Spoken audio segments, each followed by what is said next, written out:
Okay, so I'm going to talk to you about how you can superpower your advocacy program with rewards.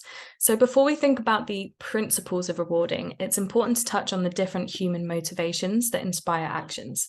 So, I'm sure you've heard of this before, but we all have intrinsic and extrinsic motivations. So, an intrinsic motivation comes from an internal desire to accomplish a goal, while extrinsic motivation comes from external rewards and praise. So, a few examples of intrinsic motivation could be the satisfaction of doing something, the enjoyment, the fun, the passion, the growth. Whereas extrinsic could be those prizes you get for doing something, the perks, the chance to win. So, if I associate this with something recent in my life, it would be running. And I know the Dual team are fed up of hearing me talk about running now. But I absolutely hated running before Christmas, and I still kind of do. I couldn't run a 5K without stopping, but for some reason, I decided to sign up for a half marathon to get fit, to raise money for charity, and I guess to prove myself wrong. I wouldn't say enjoyment or fun came into my running training at all, but definitely the satisfaction and the growth and the sense of achievement. So I had a physical calendar on the back of my door where I'd mapped out all of the different runs I had to do. And with every run that I was physically crossing off with a big red pen, I felt this huge sense of accomplishment. But I definitely also had extrinsic motivation. So I knew there was a goodie bag at the end of the line. I knew I was going to get a medal. I got a little badge on Strava that I could share with my friends to prove that I'd done it. And then, of course, there's the external praise from friends and family. So I'm sure you can all think of something in your life that has been inspired by both extrinsic and intrinsic motivations. So, how does this work for brand advocacy? There are definitely a number of intrinsic motivations that come into play. So, firstly, people love to associate themselves and their identity with a brand that shares the same values as them, such as sustainability, innovation, female empowerment. I personally think a great example of this is Fenty Beauty. They are extremely well known for their inclusivity. So they create gender neutral products in probably one of the widest range of skin tones the beauty industry has seen. So people who strongly value inclusivity will be very quick to advocate the brand. And I personally see this all across social. It's blowing up my TikTok feed. But another intrinsic motivation for brand advocacy could just be a passion and an enjoyment for content creation. We receive a lot of feedback from advocates saying they love taking part in content briefs. They're fun, exciting, new, and especially if an idea is just handed to them on the plate, because sometimes that's the hardest part of content creation is actually thinking of the idea. Then on to extrinsic motivation. So this is where you can get really creative and return value for the advocate. So think of the donkey and the carrot. The best way to get someone to do something is to literally dangle an incentive in front of them. So talking about those extrinsic motivations, it's important to note the difference between rewards and perks. And we talk about this a lot at Dual. So if we look at the airline model, for example, or frequent flyer programs, starting with rewards. So many airlines foster a sense of loyalty among passengers. They can earn points and miles that are redeemable for free flights, upgrades, hotel stays, car rental, shopping, that kind of thing. So these are tangible rewards. They're often one-off. So for example, you save up enough points or enough air miles and you get a free flight to Bali. I wish.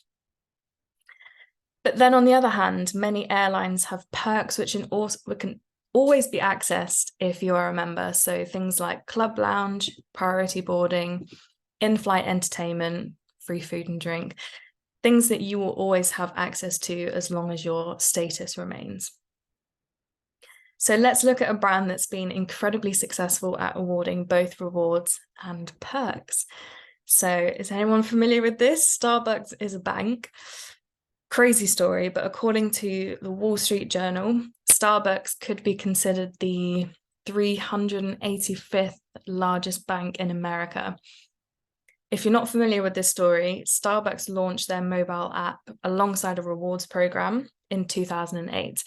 where they attracted customers to load their actual money onto the account in return for things like free Wi-Fi, extra shots of espresso, free whipped cream. And today, around $10 billion is loaded onto the Starbucks card program, which actually accounts for almost half of all Starbucks sales. And by encouraging customers to regularly top up their accounts, they've actually overtaken most banks in terms of assets, which is just absolutely crazy.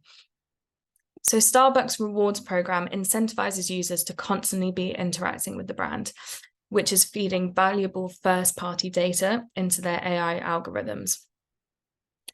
This is enabling Starbucks to really personalize that user experience using that real-time data. But if you think about what is at the heart of that, what is starting off this flywheel, I would personally say it's the rewards. That's what gets people logging back in regularly. So at Jewel, we talk about the 4 different principles of rewarding. So things to bear in mind when you are setting up rewards: matching to the brand, being variable, matching to the advocate, and being timely and specific. So we're going to talk about each of these in a little more detail, and I'm going to share my personal favorite brand examples. So starting off with matching to the brand. We work with this lovely underwear brand, Stripe and Stare, and one of their main focuses throughout all of their brand messaging is sustainability. So I'm going to sound like a true advocate here, but they're B Corp, they plant a tree with every order, and their knickers are entirely biodegradable. So for them, it just wouldn't make sense to be awarding advocates with something like an Amazon voucher or a free pair of AirPods. As lovely as that is, they just know that their ambassadors wouldn't be interested. It doesn't align with their values. Instead, they know that their advocates would just love a free box of knickers. It's probably their highest selling product. In their top tier, they actually have a task, which is to design a pair of knickers and have them named after them. It just matches to their brand and what their advocates want. And we know this because we ask the ambassadors themselves via feedback surveys and focus groups. Next up is being variable. So get your users hooked with the element of unpredictability and variability. So if anyone has ever studied psychology, you might be aware of the phrase a variable schedule of rewards, also known as intermittent reinforcement. So if you did study psychology, you might be aware of Skinner's experiment, where mice were placed in a box and would receive a little food pellet when they pressed a lever. This was conditioning the mice to press the lever often. Now, Skinner did a bunch of different variations of this experiment, but in one variation, he experimented with random rewards. So sometimes when the mice pressed the lever, they would get a small treat. Sometimes they'd press it and get a large treat. And then sometimes they'd press it and not get anything at all. But what was interesting about this is, unlike the mice that received the same treat every time, the mice that received variable rewards seemed to press the lever much more compulsively. This same logic can be applied to the lottery. You never know how much money you're going to get back, which is what makes it so addictive. That element of unpredictability leaves us hooked. My favorite brand example of this is McDonald's monopoly. I'm very guilty of taking part in this one every year. And McDonald's profit actually rose 5% during the last monopoly period. Crazy. Long story short, how can you incorporate this into brand advocacy? Things like giveaways, competitions, something where that element of unpredictability is used, very powerful. Next up, we have matching to the advocate. So your rewards need to be user-centric. If an advocate isn't interested in a reward, it loses all of its value. So I personally really like how Xbox's ambassador program has a very heavily active community space. They have ambassador spotlights, member of the month, things like that. And they know that the community aspect is a huge motivator for gamers. So their rewards include things like group gaming sessions, new levels you can play with your friends, digital merch that you can show off to fellow gamers. It's always keeping that community aspect at the heart because that's what their advocates want. Finally, being timely and specific. So recognizing advocates for their efforts and achievements immediately helps to sort of validate the actions and fills them with this sense of purpose and self-worth. It's also going to motivate them to repeat that behavior. So a really lovely example of a brand demonstrating this is Mint Velvet, brand that we work with. They are reposting their advocate content directly to their Instagram feed at least once a week, very soon after it is reaching the team. So this is a huge incentive for creators to be regularly posting great content if you're going to have it shared by the brand. It's very flattering. So not only is this a great benefit for the advocates, but it's also regularly in the brand's top 10 performing Instagram posts each week. So it's great for both sides. So those are our principles, but what do the advocates actually want? So we do a lot of feedback surveys, interviews, focus groups here at Jewel. And we've compiled the research to show you what the most popular rewards are. So obviously free product is right up there alongside affiliate opportunities and commission. Something that is really powerful is brand events. People love being invited to events, whether they are in person or virtual. So an example of this is Beauty Pie recently had a pop-up store in Covent Garden. And before it was open to the public, they had a day where it was only open to their ambassadors. And they absolutely loved it. It went down an absolute storm. These ambassadors were there all day, taking great content, showing off the fact that they were at this store early access, and encourage lots more people to come to the store. Social boosting, so the chance to be featured on a brand social, like you saw with Mint Velvet, is very flattering, and it also performs really well.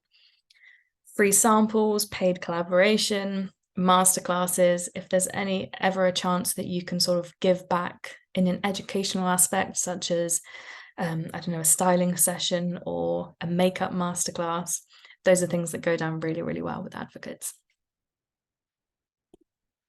So have a little think, have a little brainstorm. We've got this table here. I'll send it across after the session.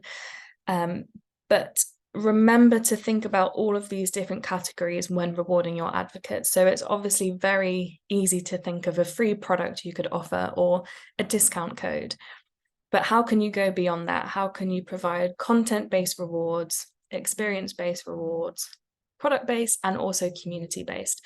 So we've chucked in a few examples here that have done really well with brands in the past.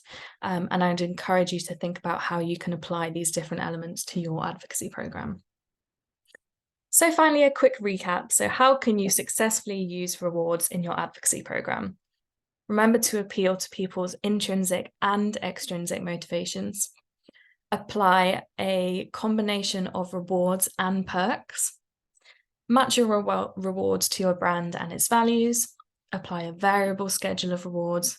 Match rewards to your advocates, and reward your advocates in a timely manner.